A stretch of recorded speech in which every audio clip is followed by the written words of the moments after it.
Department of Education used their ESSER money for, and that money will run out at some point, and just wanted you guys to be very aware. And when you guys testify, you can refresh my memory. I think you guys also went through an RFP process.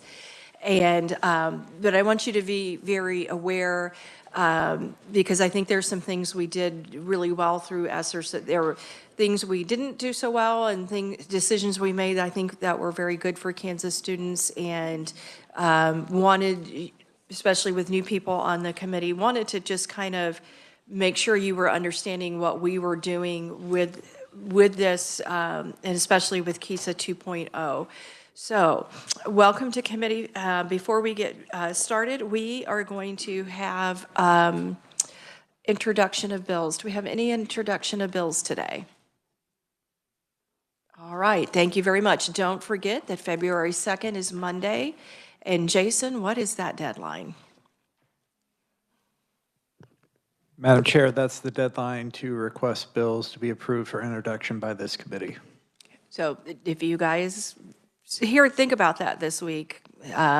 Make sure you're using your time on that, because I hate to have someone bring me a bill later and I have bad news to give you. So we'll move right into our informational hearing, and I will begin with Chris Wilson, Vice President of Governmental Affairs for Fastbridge. Thank you, Madam Chair. Members of the committee, I'm Chris Wilson, Vice President of Government Affairs at Renaissance. I apologize that we are short on folders. They got stuck in Rapid City, Wisconsin, trying to get shipped here. So we are printing out some others so that all the members have the information that we're tracking here. Really excited to be back. Thank you for the invitation to speak on the program that we are working hand in hand with KSDE and TASN throughout the state. We spoke with you last year to give you a bit of an update of what we're doing in the state, and back here again to do that as well. Special thank you to the Madam Chair, Representative Brantley, and Senator Erickson for their tireless advocacy for this program, moving this forward. So just to level set a little bit, and then I'll turn it over to my colleague here, is that the Fastbridge program is in its 4th year here in Kansas. It's being utilized across the state by about 230 districts, representing about 80% of the state, and over 300 students tested with Fastbridge this last fall window 2025. Representing about 70% of the students across the state. Fastbridge helps educators identify risks early, including characteristics of dyslexia, with minimal disruption to the classroom. It enables clear monitoring of intervention impacts and strengthens Tier 1 instruction while supporting targeted small group or individual supports. In your folders, once you get them in your handouts, you'll see that there's an overview on your left-hand page of our work in the state, with also some call-outs on some of the performance that we're seeing from your students, as well as a letter of recommendation from Dodge City. It's a very nice letter that they've penned. And then on the right-hand side, just an overview of, again, some of the data by grade level. You'll see percentile ranks and then also student growth percentile. So we're looking at how students are growing from fall to spring in their administrations as well. So to that end, I'd like to turn it over to my colleague, T.I. Smith, to give you a bit of a deeper dive into Fastbridge. Thank you. Thank you. Any questions for the conferee before we move on? Seeing none, T.I., welcome. We're glad to have you in here. And before we begin, I want to kind of repeat something I said yesterday, which is, and I think when I was a freshman, I was looking at data and using it a little bit like a hammer at times, just out of a care for where are we going? Are we making the right decisions? Are we doing the best thing? And I asked Fastbridge to kind of tell us about what they do, but also tell us how we're doing in Kansas. But I believe how our kids are doing is a reflection of all the players in education, and not meant to say, you're doing a bad job, we're doing it the right way, or any of those things. This is something I think that's meant to be very constructive to help us, to give us a good, accurate picture. T.I., go ahead. Good afternoon. Thank you, Madam Chair, members. My name is T.I. Smith. I'm a Senior National Academic Advisor with Renaissance, and I'm just going to provide you with a little information around the tool that you guys have been using across the state of Kansas for the last 4 years. I want to go back to just some research first. So extensive peer-reviewed research across the K through 12 education demonstrates that early identification of academic risk paired with targeted instructional responses significantly improves long-term academic outcomes. Studies consistently show that when student skill gaps in reading and mathematics are identified early within the K-12 continuum, timely intervention leads to measurable gains in areas such as decoding, comprehension, problem-solving, and overall academic performance. These findings highlight the importance of having valid, reliable, research-aligned tools that allow educators to monitor academic progress throughout the school year and adjust instruction accordingly. When we identify academic risk early and act quickly, we place students on a stronger trajectory toward grade-level proficiency and long-term school success. FastBridge provides time-saving, valid, and reliable assessment system that not only identifies whether a student demonstrates academic risk in reading or math, but also pinpoints the specific skill areas that need attention. The assessment takes about 30 minutes or less, and once area of need is identified, FastBridge does provide research-based instructional recommendations developed in collaboration with educational researchers. This allows teachers and leaders to spend a lot less time testing, which is one of the main objections to having assessments, and more time actually teaching, because the system can efficiently inform and monitor student learning. FastBridge does support educators in driving achievement, but not only achievement, growth, with powerful, actionable data from a universal screener and progress monitoring perspective that allows each educator to see every student. FastBridge has 4 core principles. We want to investigate, so that means to use a valid and reliable assessment that determines academic risk for whole classes and for individual students, and identifying precise skill deficits that need attention. We want to help with intervention. That's using the assessment data to guide immediate steps for targeted intervention, acceleration, and instructional adjustment based on student need. We want to inspect, meaning we want to monitor student progress over time to measure growth and determine the effectiveness of instruction and intervention. The data we collect is useful for all stakeholders, including your families and guardians, as keeping them informed of student progress is critical to our mission and strengthens the home-school partnership. We're looking at that continued investment. Sustained partnership ensures consistent data, education familiarity, and statewide alignment. Over the course of our partnership with the state, we have collected 4 years of data on student progress, and yet our work is not done. We're looking at a continued investment that will ensure Kansas educators maintain access to high-quality tools that guide instruction and support long-term academic improvement.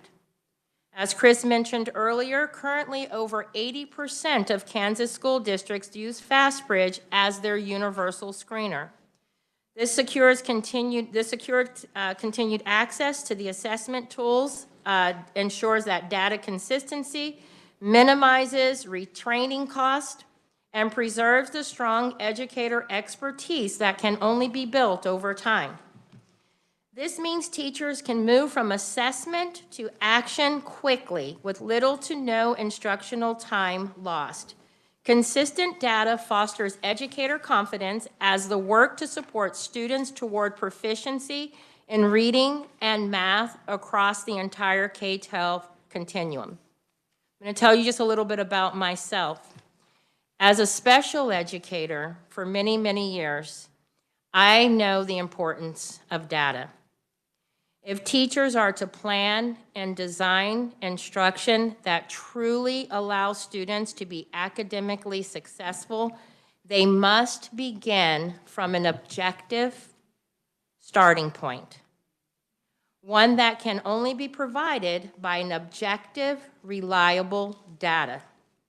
Objective data allows all stakeholders to be able to look at one student's performance and agree on that student's academic progress. It is essential to ensure that classroom instruction is grounded in research and backed by student data.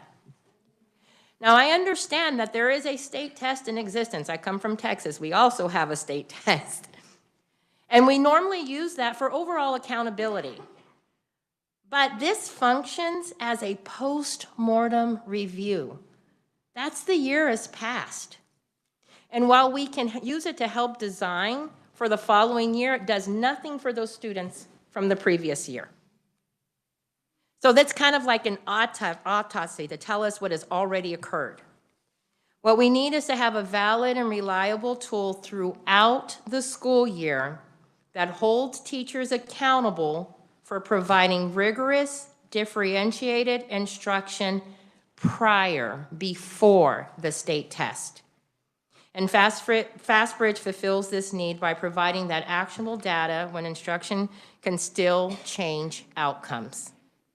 I thank you for your time and your commitment to supporting Kansas educators and its students. Thank you. Thank you. I'll start you off with our first question. Could you walk us through an example of how a teacher applies FastBridge to a particular student in their classroom? Okay, so students should be screened at least 3 times a year. Could you please stay close to the microphone? We do have people listening online, and sometimes we also have folks who are part of School for the Deaf, and we try to make sure that Yes, ma'am. Thank you. So we ask, the program allows for screening 3 times a year. We're looking at when students first get to school to get baseline data, around the middle of the school year to make sure what we're doing is working, and then at the end of the school year to kind of align with the state test. So I can kind of get some idea of where my students might test if it's a testing year. In between those, when we find students have risk, so when we first test in fall, we might find students are at risk for not being able to learn at grade level. That's what that first thing is. So if I'm a teacher and I have my scope and sequence and I have my grade level curriculum, and I'm teaching 6th grade, say, and I give this test, and the students that I have, some of them are working at the 5th grade, 4th grade, and God forbid, the 3rd grade level. But I decide I'm just gonna teach curriculum anyway at grade level. And what that allows me to do as a teacher is to say, I taught it. I taught it. But the mission of a teacher is not that say that I taught it, but that my students learned it. And if I have a way to to inform educators early on to say, hey, this kid that you have that's 12 years old in the 6th grade, he's reading at a 3rd grade level. So when you introduced 6th grade content to him, he is not going to be able to learn. And then you're going to be calling parents, and you're going to be writing behavior plans and doing all of these things when we have been forewarned by an assessment to say, hey, let's do some things so that when we introduce this grade level curriculum, we are filling those gaps. And if this student is really far behind, it might be some problem-solving tools that are built into FastBridge. So these are interventions that are listed. They have how to do them, the materials you need, all of that built in. But it might be a student who is simply missing a few skills, and I can do that in small group. Or it might be something that all of the kids are missing, and I can embed it into my everyday curriculum to get those students along with that grade level. So as a teacher, it helps me differentiate within my classroom, lets me talk to my district administrators to say, these are the group of kids that are going to need some tier 3 resources. This allows for students to stay as closely as possible to grade level curriculum, but it also allows us to fill some of those gaps. As a teacher, it also lets me see the difference between achievement and growth. So this 3rd grade student that I have in my class, is it realistic for me to think that that student's going to get to 6th grade level? But that, as a teacher, that's how I'm going to be seeing, right? This student did not pass. But if I have a growth indicator, then I'm able to say, hey, no, My goal wasn't grade level for this student because that's unrealistic. 3 grade levels in one school year, unless this student has just been messing around and he can do it, but if he has a real skill deficit, he's not going to be able to get there. What is a reasonable goal to set? Probably a 1.5-year growth, but if I don't have a tool that measures a 1.5-year growth objectively, and I'm not talking about assignments that you grade, but I'm talking about giving an assessment that we know what a 1.5-year growth looks like, now I can set a goal. I have a progress monitoring tool built into this assessment that I can go every week, every 2 weeks, every 3 weeks to see if what I'm doing is working. So that by the time I get to the end of the school year, it's not a surprise which of my students are going to meet mastery, which of my students have grown, and which of my students might need additional placement. Because I have these ways to, a measuring stick, if you will, to be able to take the temperature, or it's a mixed metaphor there, be able to take the temperature of my students as I go. And I know that there's a lot of on teachers' plates, so I'm going to acknowledge that right away. First of all, you're not going to have to take your whole district and reserve 3 days for testing. This is a 30-minute assessment. The data is easily to explain. We provide a lot of professional development along with the state of Kansas. So that's not going to be something that's going to be a heavy lift. But it's going to be able to help us to do something on the front end that's going to benefit teachers on the long end. It's going to be able to tell those teachers, this is not a you thing, this is a student thing. This student is so far behind, we're going to provide these things. But when it's 80% of my class, then that's a teacher thing. And then that's going to provide for us to say, hey, maybe this grade level needs some professional development. Maybe we need to review our curriculum. So it's going to be able to see at a high level, are these students coming to us with gaps that we can fill? Is something we're doing as educators the problem, and we can fix those things? And because you guys have been doing this for 4 years with us, our data is very consistent, and we can really start making those high-level decisions that impact the most kids. So I know I went a little further than just answering about the one kid, but just as a teacher lens and out. Thank you very much. I will go to Representative Stogsdill and then Brantley. Thank you, Madam Chair. You caught my ear when you said something holding teachers accountable. And also, 80% of the kids in the class aren't up to snuff as far as their skills and so on go. Then maybe there might be professional development needed for the teacher. How do you determine what the teacher's responsible for and how the socioeconomics of that child is in their community and so on? Because I think that there's probably a great deal of difference between teachers who teach in Shawnee Mission and teachers who might teach in Kansas City, Kansas, where the economic realities are totally different in some cases. And you know, teachers can only be responsible for so many things in the classroom, but you might have 80% of a class that is behind where they should be as far as academics go, through no fault of the teacher. The teacher may be an outstanding teacher, but if you have a kid that goes home to a situation that is not supportive of what they're doing or what that teacher's doing, that's problematic. How do we insert that into this process? So I'm not sure what guidelines the state of Kansas has around looking at outside factors as far as academics go. One of the things I do know is that if you have a school where 80% of your students are not at grade level, we already know that's not a teacher problem, so we should not be putting that on the teacher right away. What that tells us is that when I give this assessment, I find out where those students are, and then now we have to redesign our resources around those intervention and instruction. For better or for worse, your tier 1 is going to be behind, right? So where your FTEs, where you're funding most of your teachers, those teachers are going to have to learn that maybe I'm not teaching at grade level because the majority of my students are not at grade level. As far as the socioeconomic pieces, no, educators, as a teacher, I can only do what I can do, right? And I taught for many years. I had no control over what happened in someone's household. I couldn't, and and that's just what that is, right? So what I could do as I became an educational leader, and not just with assessments, is make sure that I provided for the 8 hours a day that that student was at in my care, right? So if that meant that we had to provide an extra food, or if we had to provide 15 minutes of catch-up time because he was late for the bus, but those were some things that we, and again, I don't know where the state is on certain things, but as an educator, regardless of what we called it, this was our student to teacher or our groups of teachers that understood there were some things outside of the academics and that whatever we could provide for. But I think that's a district to district thing.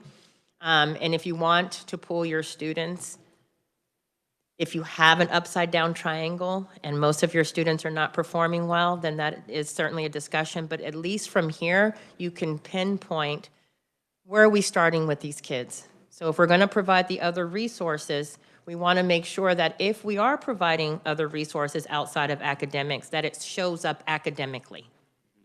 So that's what the test would be able to help with.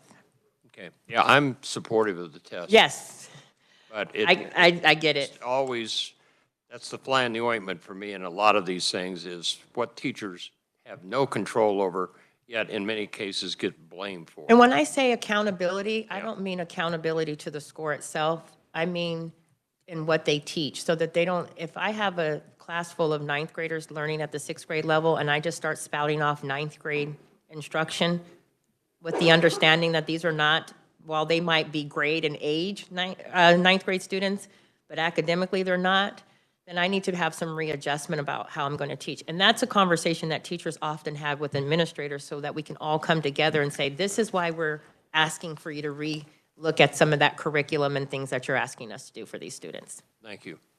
Representative, thank you for your question, and it's part of why I wanted, things that you touched on are part of why I wanted to have this discussion, because I think sometimes we may come across like we're expecting all kids to become a level 4 overnight, and that's not what's reasonable.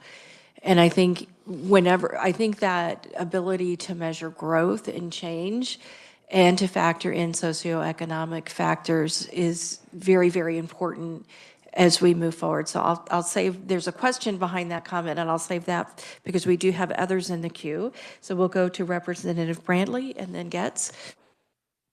Thank you, Madam Chair, and thank you for being here today. And I am also so blessed to have taught in an economically disadvantaged school that you look for these growth areas and how do we fix it. I do have a question on the data. On the page with the percentile ranks with A math, and on the back one, I'll start with that one. On kindergarten and 1, is the data from early math or A math? We combined them. So while early math is what's suggested to give to students at that K through 1, some A math is also normed. So some of your districts have decided to use the A math, and some are using the early math, so we've combined those. In kindergarten 2 or just spring first grade? Kindergarten 2 initially. So A math can be used, it is normed K through 12. So we haven't sussed out who did what. Early math can be used as early as pre-K. We have seasons for pre-K 4, 5, and then into actual kindergarten. And then on the student growth for reading, kind of the same thing. At the kindergarten and first grade, early math is early reading is the recommended, but you use the A reading? Is it just in the formula, or is it the actual A reading test? So because A reading is normed, so that when they get the platform, it'll tell you what it's normed for. A reading is normed kindergarten through 12th grade, meaning that there's enough kids have taken it, there's enough items on it. Is it the best way to test babies? That's a whole pedagogical question, right? I have an opinion. Thank you. And I think that Chris would like to weigh in on your answer. Sorry, Madam Chair, Representative, thank you for the question. I think for the way that we compiled this data was for the ease of consumption for this testimony. We're happy to break down the early reading versus the A reading and the early math versus the A math. But instead of just going into a deep dive on the data, we figured we'd roll it up into an aggregate level so it's a little bit more consumable for the committee members. Thank you, and feel free to send any follow-up things to Michelle, and she will get them out to the committee. Representative Getz. Thank you very much, Madam Chair. and Thank you for your presentation. I think I get to see you guys here in a little bit in K-12 as well. We're excited about that. So you used some language, and that tends to be hard language for us to be okay using, and there be a place where there's good dialogue, and it's around grade level. So when you say grade level, and you used it several times, hey, here's the standard for 8th grade, student looks like they're in 6th grade, and there's just a lot of conversations, more conversations are around level 1, basic, level 2, a limited, level 3, we're getting proficient, and now master, I can't remember what the 4th one is.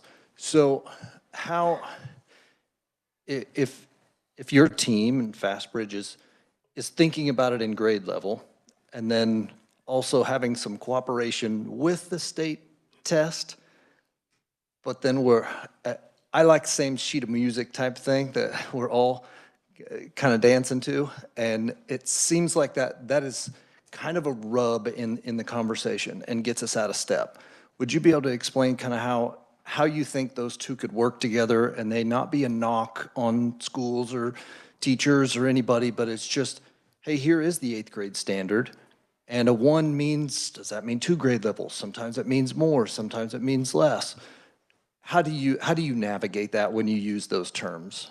So we have, it's not quite a linking study, but we do have an alignment. In the microphone, please. Thank you. We do have while it's not a complete linking study, meaning we've taken the data and kind of overlaid it, we do have an alignment between your state test and FastBridge scores. So that's something we can actually provide. If it's not already done, then it's something that our research can do, so that we can say that if a student scores is at risk here, they're likely to be level 1, level 2 in that testing year. So that is something that has never been, and we work with states, we make sure language can match state to state, so that won't be a problem. I would love to. I already have. And if you could just get me a copy of that, We will I definitely really do like that. Linking that language, because, sometimes it gets used and not in a harmful way. It's just, people are saying we believe there's a 8th grade standard, and we're helping that educator form a path. That's what I really like about FastBridge, and you've got a reference letter from my people in Dodge, so shout out to Dodge City. Absolutely. So we've already done that alignment, and so we'll make sure you get a copy. Excellent, thank you. Thank you, Madam Chair. If we could also get that to Michelle and get it uploaded to the S Drive. Okay, thank you so much. I don't have anybody else. Oh, I have Representative Schmoy in the queue, and then I'm going to jump back in. Representative Schmoy. Thank you, Madam Chair. Common sense is a beautiful thing.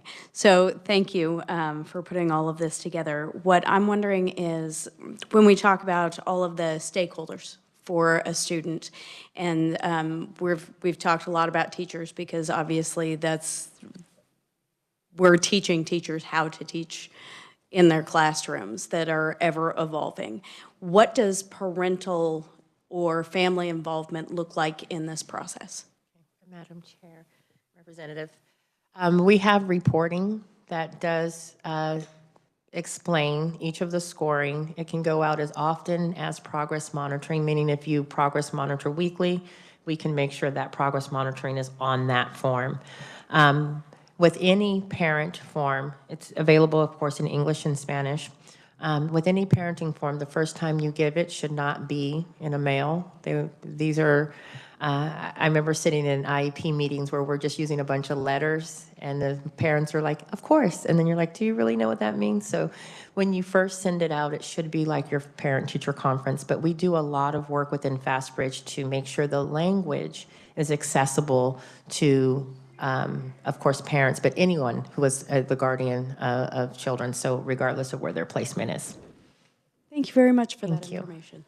Do you have additional materials for parents on your child is struggling with standard X? Here are some things you could do, or is that limited to the classroom? No, I do have some in our help files, resources that kind of aligned what we can do, what we can ask of our stakeholders. I hesitate to say parents, right, because students come from a variety of environments. There are ways that you can help students. So it's not on the reporting itself, but we do have some documentation around that. And it's, of course, we can make sure that that's accessible to all the districts that use it as we do our professional developing of those districts. Is that currently included with our current contract? Yes. Madam, I'm going to forget. That's okay. This whole time. That's okay. It's all right. Yes.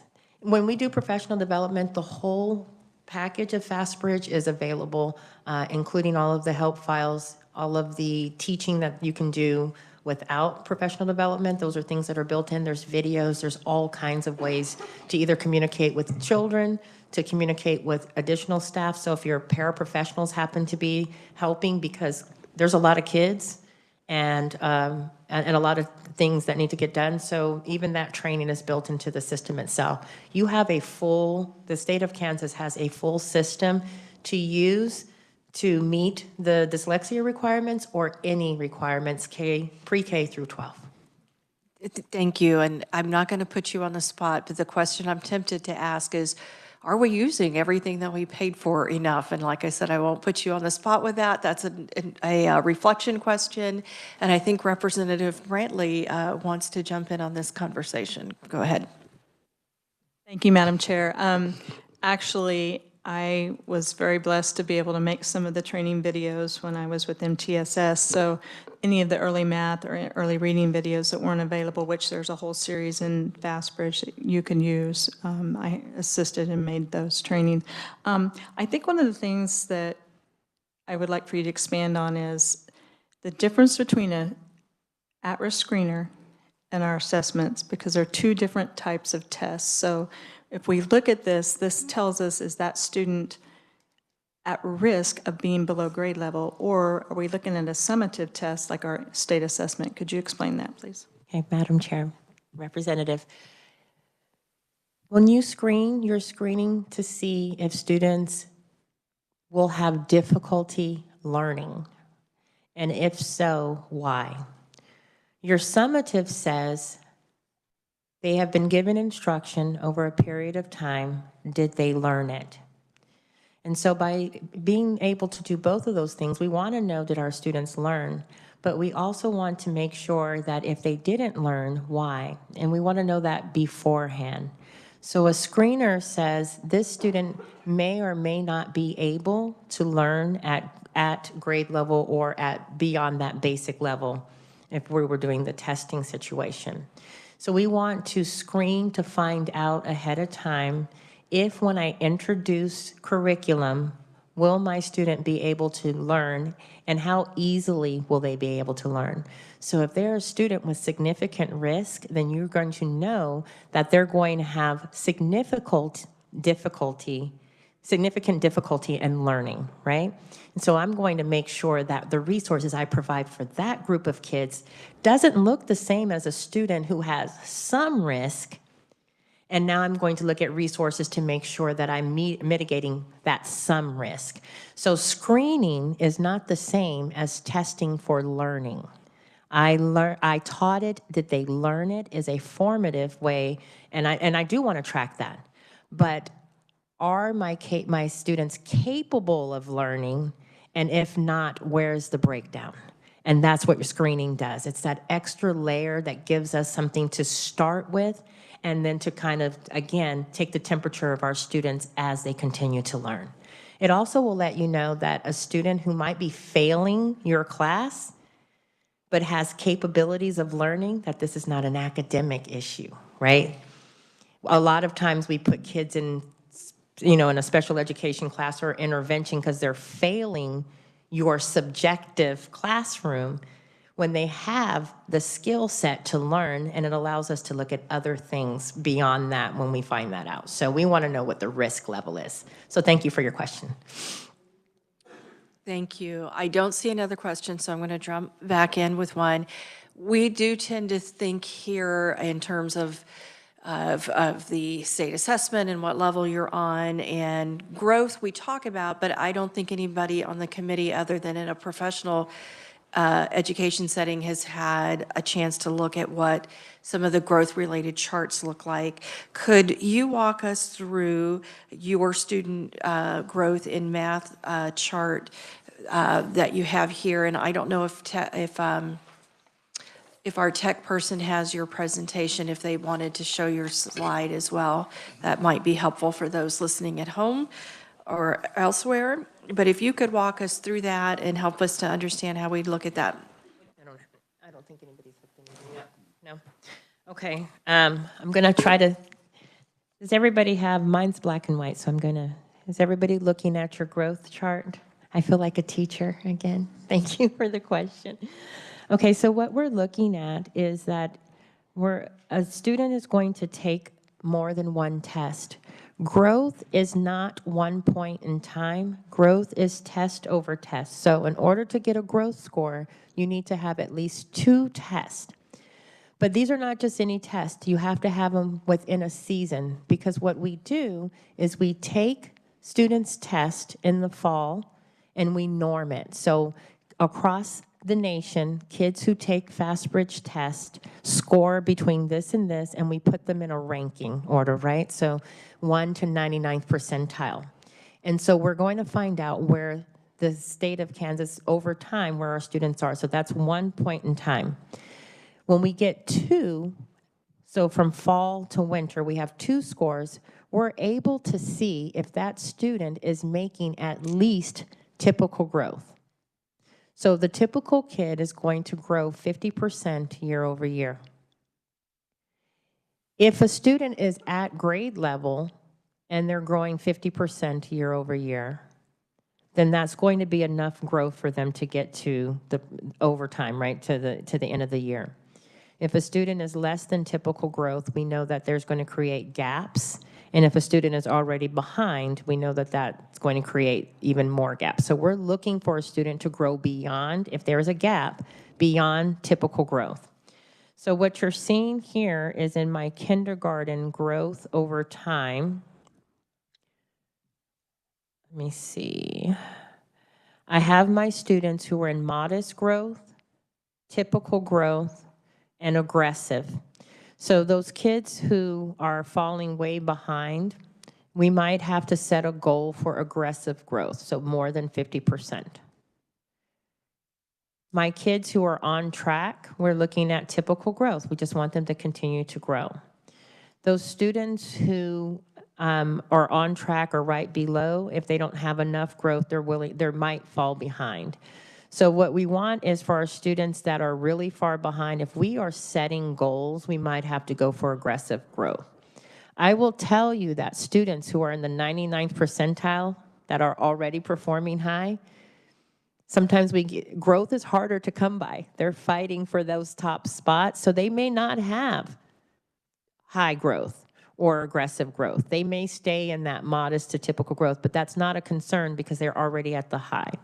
What we want to celebrate are our students who are at the low end, who achieve aggressive growth, because that means we're closing some gaps. And we want to be able to celebrate all of our kids. And sometimes if it's not achievement, growth gives us another way to celebrate with our kids, to say, hey, you're maybe not all the way there, but you are growing. And it also gives our teachers a lift, because if they get a kid that's really far behind and the only thing we have to monitor is achievement, that can be pretty, take away some of that motivation. But to show that your students are growing is a really good indicator to just keep doing what you're doing. Thank you. Thank you. And you said have at least 2 tests in a season. Could you elaborate on what you mean by season, please? So you have fall, winter, and spring. Those are the 3 screening periods that you're going to test. You're using your fall for your baseline, right? That's going to get my initial data to say where my kids are as I plan throughout the school year. Your winter is going to be, so your fall is going to be August through, and you're not, maybe November. you have all that time to screen your students for the first time. November through January, is it? Do you have my, no? Say that again?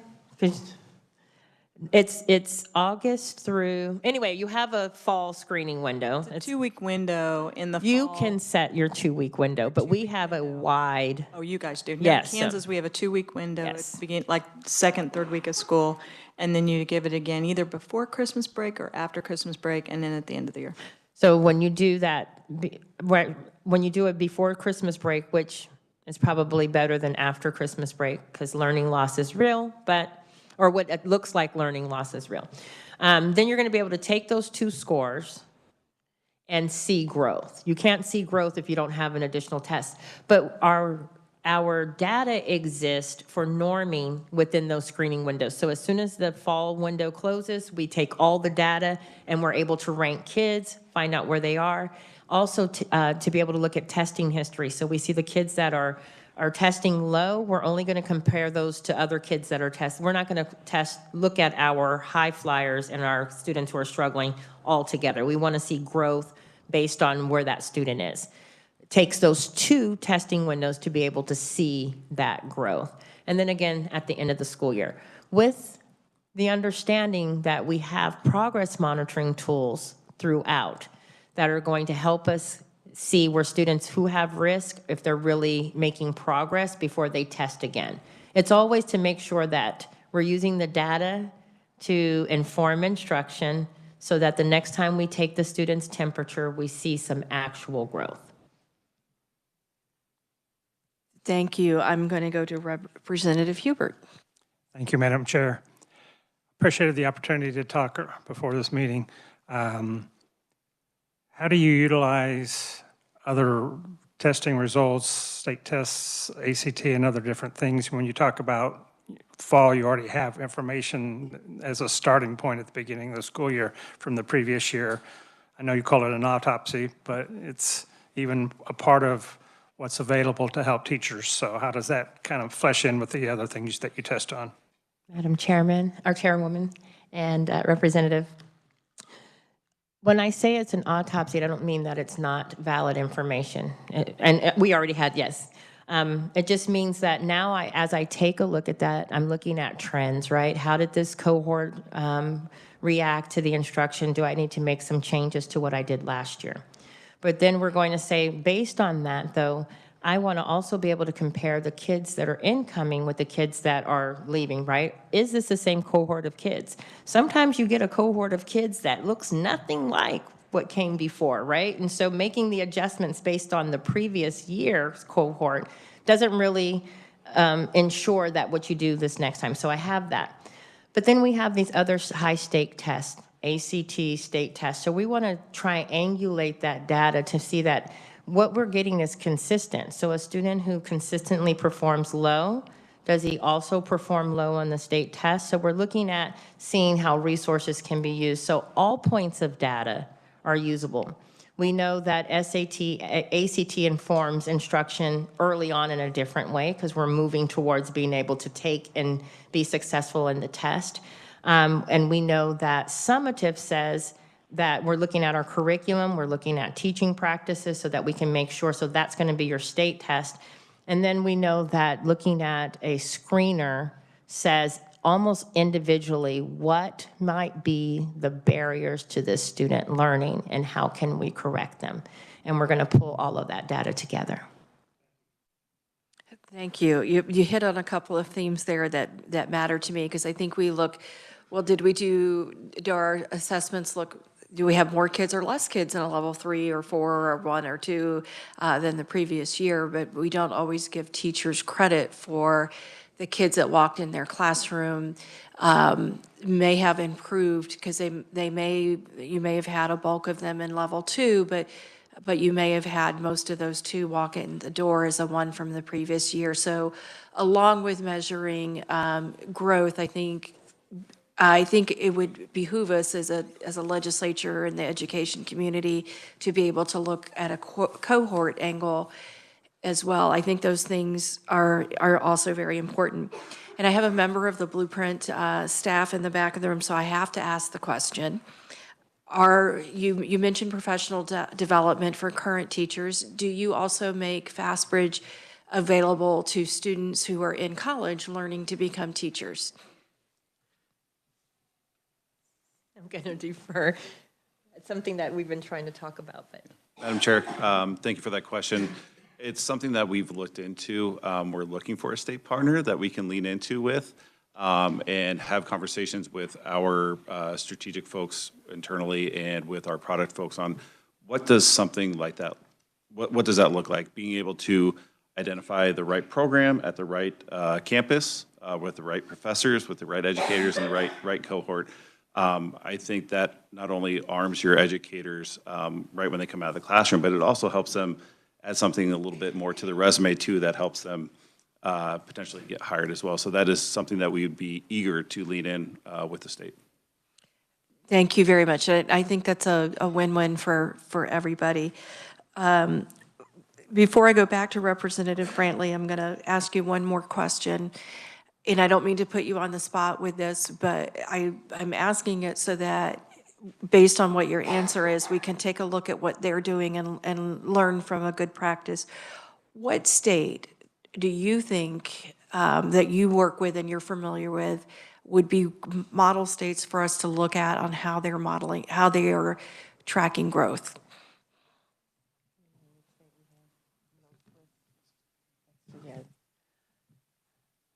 Wanted to see which one. I would say Mississippi. I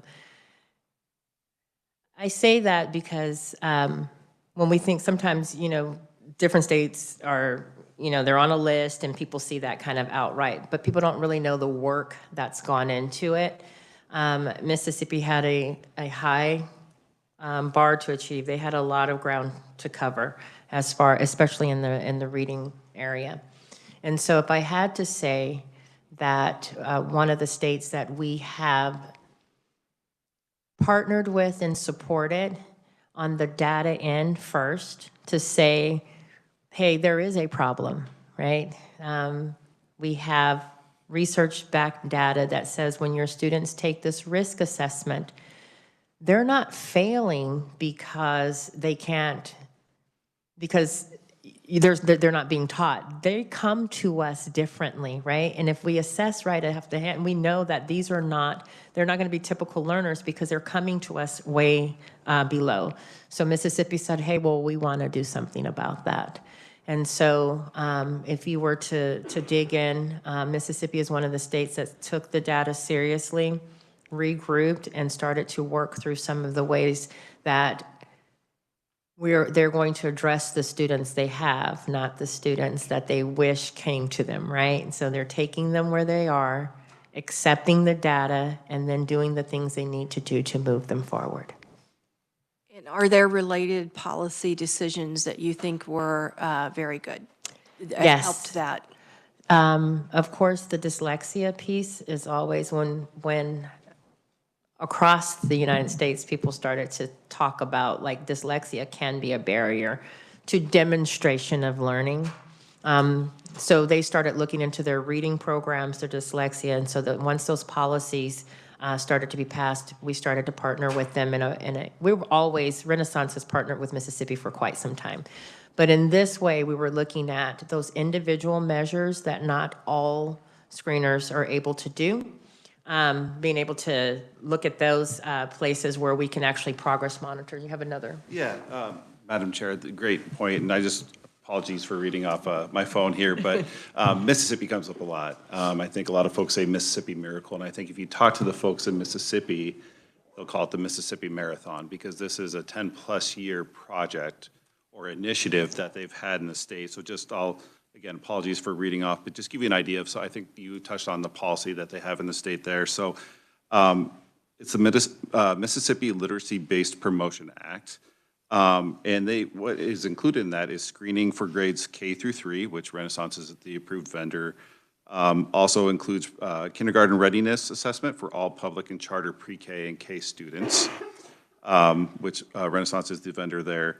It also includes funding for literacy coaches that are in their LEAs. I think that in your neighboring state to the east uses literacy coaches as well. And they're showing great return on those. And the legislature, and I know who I'm talking to right here, has increased the funding each year for this passage, making sure that they're staying up to date and being committed, thus the marathon. And lastly, and Mississippi's not a state I cover, so I apologize for not having this knowledge, but we anticipate that they are going to focus on those upper elementary grades in middle school this year. So while a lot of the focus is that K3 to K5, they said, hey, we've got this figured out and you know, we've got a good system. Now we're going to look what's going on upstream. So a little bit more color for you on what's going on in Mississippi. Thank you both very much. And that is something, the higher grades to be pointed out, because we're seeing the states that are getting a comprehensive state literacy plan and going all in, and I think we're down that pathway. I think we have some more things to work out, but you're seeing results at the lower level, and then it kind of tapers off at the older levels. And then you also have children who just flat out were missed. So how do we capture and make an impact on the other end is an important question to me. So, Representative Brantley. Thank you, Madam Chair. And I just wanted to make a comment on the higher ed piece. The Kansas MTSS and alignment team here in Kansas has a team of preschool reading, math, and behavior teams. But the reading, math, and preschool teams actually went into the universities and started talking to them about their candidates. They have a sandbox account where we actually went in and trained the students on how to use that, how to look at the different reports, and how to analyze on what to do next for their students. So it's kind of an active thing that's just in the areas. Chris, do we have a sandbox as part of our contract with you? For our universities, our higher ed? We do not right now. Okay. Nothing officially through our organization, but that's something that TI and I have, you know, spitballed on a little bit. And again, and somebody handed me a card to. My birthday is in April. I am happy. Great birthday present. There is a process that we can, I'm sure Yes, that we we can can. make sure. Okay, thank you very much. Other questions for our conferees? Anything else that you want to understand about FastBridge, how we're using it in Kansas, anything that you want to put on your Christmas or birthday list? Okay, seeing none. T.I. and Chris, thank you so much for being here. I think you really helped us get a well-rounded understanding of what you're doing in our state. So thank you so much for your time. And Chris, I noticed your business card was in the folder, so people can follow up with you if they have any questions, and whatever you guys send with Michelle will get loaded up to the S drive. Thank you guys very much. Thank you. We are going to kind of go back. Dr. Harwood thought he would be here after 2:30, and it's not 2:30 yet. So, Gabby, is it appropriate for you to go over this document? No, okay, we're going to wait. If you need a drink of water or bathroom break, now is a really good time. Because I wanted to make sure that we looped back on some of the questions that came up in some of our hearings, and regarding the seal of literacy and so on. Okay, so we'll come back to that. Representative Hubert. We have a few minutes. I was going to, when I had the discussion earlier, I know ESSER funds are drying up. I was going to see if we have any follow-up yet, as the National Department of Education is looking at block grants, money coming down, and the state's utilizing that as best fit. I thought this was an area where some of that money could replace ESSER money. Can we get, or can we help facilitate getting that money to us so we can start utilizing it? And where are we at in that process? I don't know, maybe the State Department of Education already has information in that area. Let's save that one for Dr. Harwood to answer. And for those who are new to the committee or may not have been interested in how we pay for FastBridge, the State Department use part of their ESSER funds. They pay for half, and the district pays for half, if I am remembering correctly, and Gabby's shaking her head yes. So, but that's part of, your question is part of why I think we need to have this conversation. This is an area that we've invested in for solving our literacy concerns. And Dr. Harwood is right on cue, even though you're early. Just don't even bother to sit down. Come right on up to the podium. So Dr. Harwood, I'll let Representative Hubert ask his question to you, just so you know where we are in the conversation. We had a lovely conversation with Fastbridge, understanding what they do for Kansas, and then Representative Hubert asked a question that I thought was more appropriate for you. Madam Chair, Representative, I'm happy to help. All right.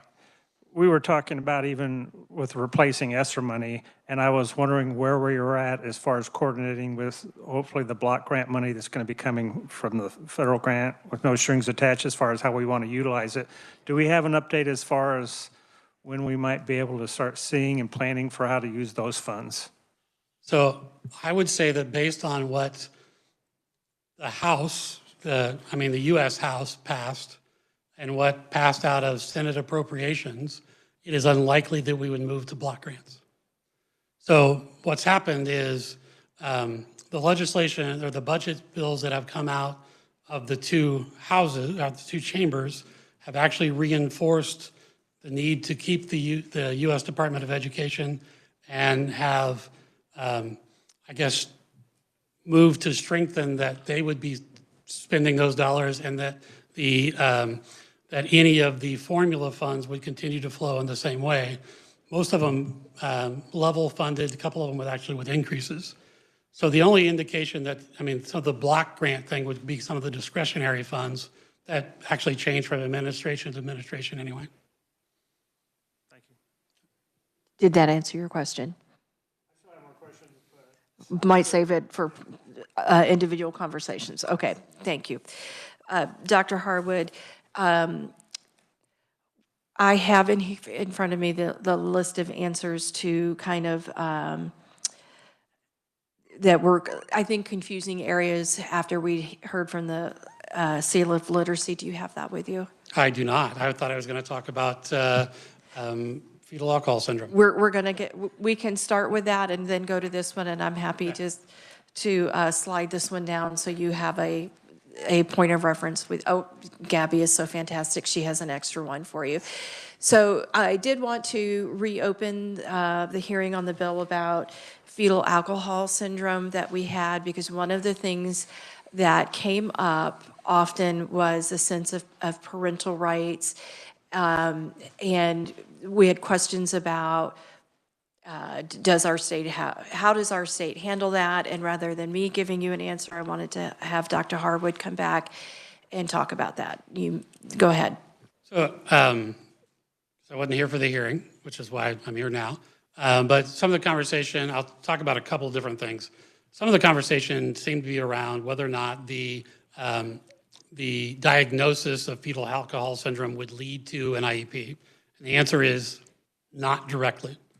There is not a single medical diagnosis that automatically leads to an IEP. Now, there are a lot of them that almost always do, but it's not because of the diagnosis, it's because of what the student's needs are in order to be able to access a free and appropriate education. So in that case, what happens then is that a parent asks for an evaluation. And so during the evaluation, they would be given a copy of their parental rights. Actually, in my experience working with IEPs, they hand out parental rights a lot because that's a requirement of federal law. And so if the evaluation happens and the IEP team determines that actually that shouldn't be the IEP team, the evaluation team determines that an IEP is not necessary, there is an appeal process for the family, and actually that goes to KSDE. So for IDEA disagreements, KSDE has a team of people that's what they do is hear those, and then they can order an outside evaluation. There are several different things they can do. If it's the other ways that it could come is either through Section 504, which is connected, or ADA.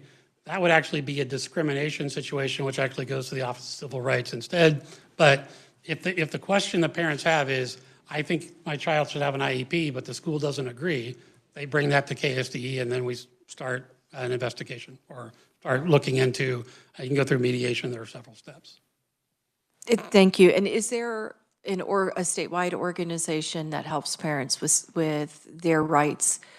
So it's called Families Together. And so as actually part of a federal contract, some of the federal funds we use are actually to help promote that. And so we have a contract with a group called Families Together. So that's also somebody else that we would refer families to, because it's sometimes you think, I mean, there are some families that think, well, the State Department of Higher Education is always going to side with the school district. I want somebody else. I will tell you that's not the case. We find sometimes that the school should have done something different. It's an independent evaluation that we try to help families understand that here's a group that's not connected to us, even though they do receive some federal funding through us, that can help advise you. Thank you. And you mentioned that the rights are handed out at the beginning of every IEP meeting, and that matches my experience as a parent. Is there other opportunities for a family to receive these rights before they get to an IEP? So, certainly they are available on our web. So they are available. I don't know until you actually started the evaluation process why a district would say, hey, here are these rights you have. But they would certainly be available upon request, either typically from the district or from our agency. And based on, I'm going to commentary a little bit, I'm sorry. Based on my experience and some of the testimony that we saw, I think we need to kind of think about that, because some of these parents said, I didn't know I had a right for this or a right for that, because if you are trying to get your child down the IEP road and you don't get your first set of rights in front of you until that moment, you may not know, because if you're not from the education world, you may not know that exists. And then another parent testified that, yeah, at some point I got my rights, but I didn't understand all the legalese. And I just bring that up as I think it's an opportunity for us to all work together to say, how could we improve it? How could we improve the language? How could we make the knowledgeable more readily available?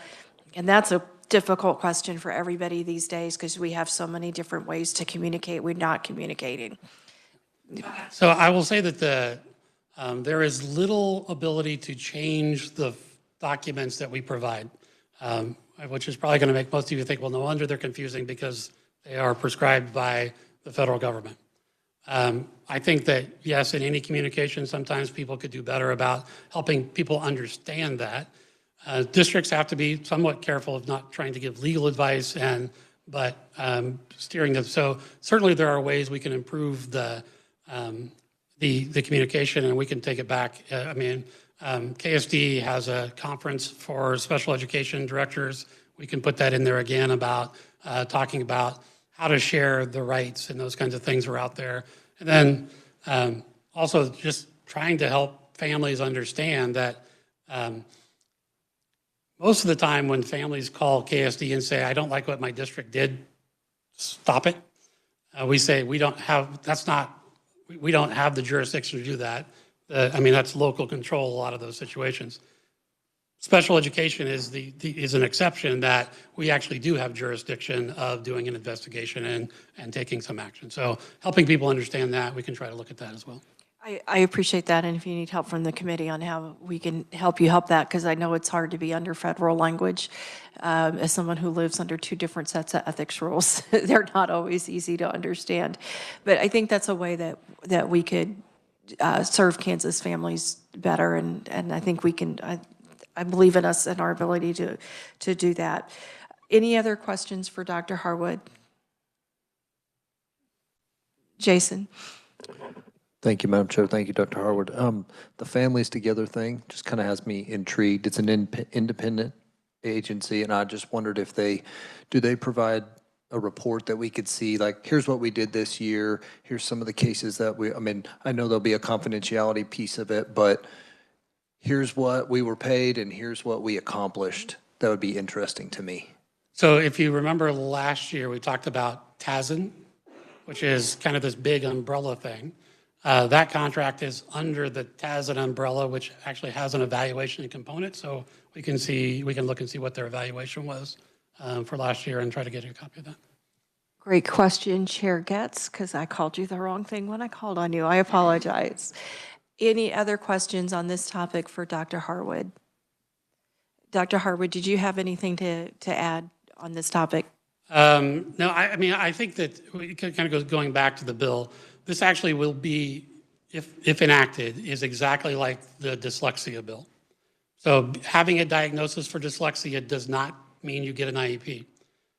Now, it may still help teachers better serve the student because now they have a better understanding, but it's all an interaction of how the disability or the situation interacts with their ability to progress through the curriculum as you'd expect. So, Thank you, and I appreciate you bringing that point out because I think some of the parent testimony, they have a different expectation of what their bill would do, and I want to be very, very, very careful about that. the only other thing I would add is that if the legislature were to enact a law that said a particular diagnosis gets an IEP, you would be in contradiction to federal law. So if you said that if a student has a diagnosis of fetal alcohol syndrome, so the district shall write an IEP, that would be a violation of federal law. I just want to make sure I'm seeing everybody. Thank you for that explanation, and I probably am not going to work that bill for that reason, but those who support that bill and brought it forward, I hope they will come to the department and we can have some open dialogue and progress. Representative Stogsdill. Yeah, just real quick. What I got out of that from some reading I've done beforehand or since then is that there's no real cure for this. That there's diagnosis of this is what's happening, but there's no cure. There are educational strategies that can help these kids, but if you learn something on Tuesday and you can't remember it on Thursday, there's no real cure for that. And that brings me to maybe get your opinion if we ought to be focusing on prevention. And I think I talked about this the last time, that if we could appropriate money to really make it much clearer, because we're obviously not getting the message across to a lot of women who are going to be having babies that maybe drinking is a really bad idea. And I think we've had that just as a common sense thing, but we really haven't emphasized it. And have you guys ever thought about doing some kind of a program like that if the money was available? So I would say that's somewhat out of our area of expertise. I think that, yes, anytime you can stop something from having a negative impact on a student's learning ahead of time is a great idea. In this situation, that may be better served with KDHE as more of a public health issue. Yeah. And mostly, that could get very technical into, I guess, the diagnosis and the medical side of it, and KSD does not have medical experts on staff. Thank you.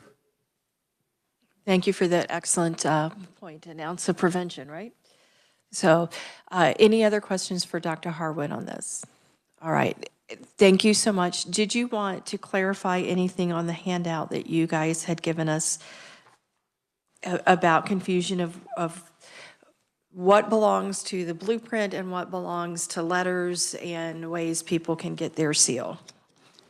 So the major thing I wanted to point out is that there was a typo for when, and I think it was under the early childhood.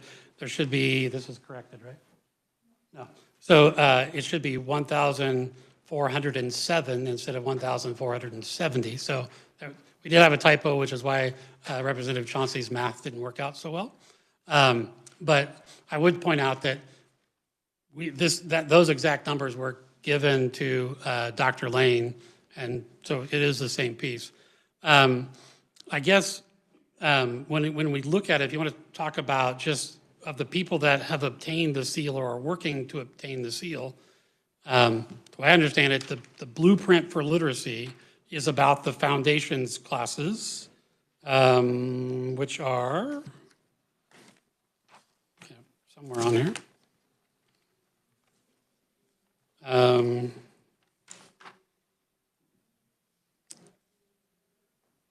Testing, 511 of that were seals through the foundations courses through post-secondary. It's on just under the chart on page 2. So the vast majority of them are through letters training, which was done by actually was started by the State Board of Education a few years ago, actually started before the blueprint was enacted and was funded with ESSER funds. And those funds, we have to draw those down by the end of March. So at that point, those will all be used up. Thank you very much. And just a moving forward helpful thing is always knowing the number that are in progress by 1 year done or 2 year done. I guess I also probably need to add on the testing, the 446 initial teaching licenses, those would also be, because of the blueprint of literacy, change the coursework for undergraduates. So those should be counted in there as that's work that the blueprint did at higher ed in pre-service teachers. So that would certainly be part of that too, that now they didn't get there through the foundations courses, they had to take the test to get there, but that would certainly be part of the work that the blueprint was doing as well. Very good. I did have a question for you.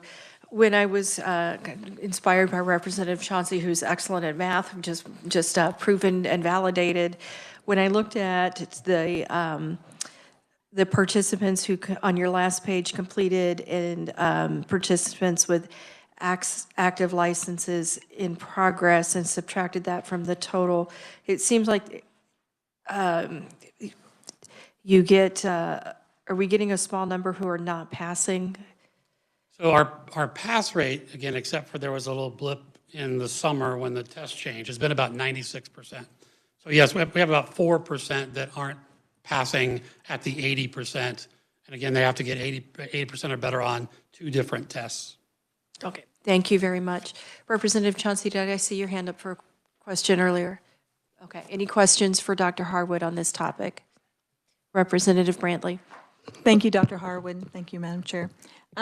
You just mentioned the test change. Can you elaborate on that a little bit? So probably several members of the committee were aware that there was a time last spring where there was a situation where a lot of the examples of test questions were out on the internet where you could just go find them. Lexia went in and changed the test. And so that started in July. And when they made that change, we saw our pass rate go from 96% down to the mid-80s. And in working with them, we helped point out a number of things we thought were problematic with their change in the test. Since that time, they've changed the test again, and so now our pass rate is back up to up into the 90%. And so without Lori Curtis would be much better at telling us exactly about that, but yeah, there was a change, and basically teachers were doing fine on the pretest and then not passing the post-test, which we thought was problematic. So we actually are finalizing a thing with Lexia so that those teachers will have an opportunity to retest on the updated version of the test. Thank you for that information. Do we know how often they anticipate changing the test, or was there just a specific reason with the test questions or whatever? So we have not talked to them about how often. I mean, what we've asked them is try to validate the questions before you release them to be part of the test so that you know it's being accurate. It would be up to them to how often they revamp questions and move through that. That would not be something we would try to weigh in on, trying to influence pass rates. Just for background, I'm one of the people who found out that the answers to the test were available to Quizlet, and spent an enormous amount of time on their website, tried to find their lobbyist, and could not find a way to reach a human to ask Quizlet about what the heck was going on, where they were taking someone else's proprietary information and giving the answers out to the universe, because that was not appropriate in my opinion. So if Quizlet is listening, I'd love to hear from you. Any other questions, Representative Chauncey? Yeah, I was just curious, I mean, the reasoning for the test scores to go down is because obviously they took the answers that were there, but was it because of lack of training on our teachers that we dropped so low, or what was the reasoning behind?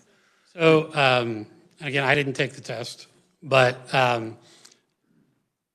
the questions tended to have answers that were not, didn't match with the training before. And so a lot of times the distractors were actually better answers than what they thought was the right answer. And so, again, I think they saw what their problem was and they tried to correct things quickly and without enough validation of the questions to show that they were actually an accurate representation of what people knew. And so, Yeah, so I mean, that answers my question somewhat, but so basically they were inadequate training because the incorrect answer that looked correct, just like your multiple choice test. yeah. The dummy answer was the incorrect answer, but more teachers thought that was the correct answer, is what you're saying? So we think that the pass rate went down because there were bad questions. So the questions were not reflective of the training in a way that would actually lead to understanding if the teachers learned it. We don't think the training stayed the same all the way through. We think the questions were just not worded well, and so they led people to pick the wrong answer, even if they knew what the right answer should have been. And so we think they were poorly written questions, and they have addressed that. To put it this way, Lexi became aware of how upset we were, and we were also a little bit outraged that questions weren't, there weren't enough alternative questions and so on. They responded quickly, and I think the quick response might have kind of hurt it. And I think in Dr. Harwood, are we the only state that uses the letters test for something like a seal? So in a way, we were also not asking them, we were using their product in a way that hadn't been used before. Actually, and part of the response to us is we did not mean this test to be a high-stakes test. And that was our fault that we made it a high-stakes test, and we had a discussion. Representative Steele. Thank you, Madam Chair. So does this company specifically develop this, or in order to make it more Kansas-specific, is there some person or place in Kansas making it more specific? So this is a program that's being used by a lot of states, and so there's nothing specific about the training or the test that's just for Kansas. We have Kansas service reps in the company just because we've spent a lot of money with it, but to my knowledge, there's nothing Kansas-specific about the training or the test. Is the test necessary?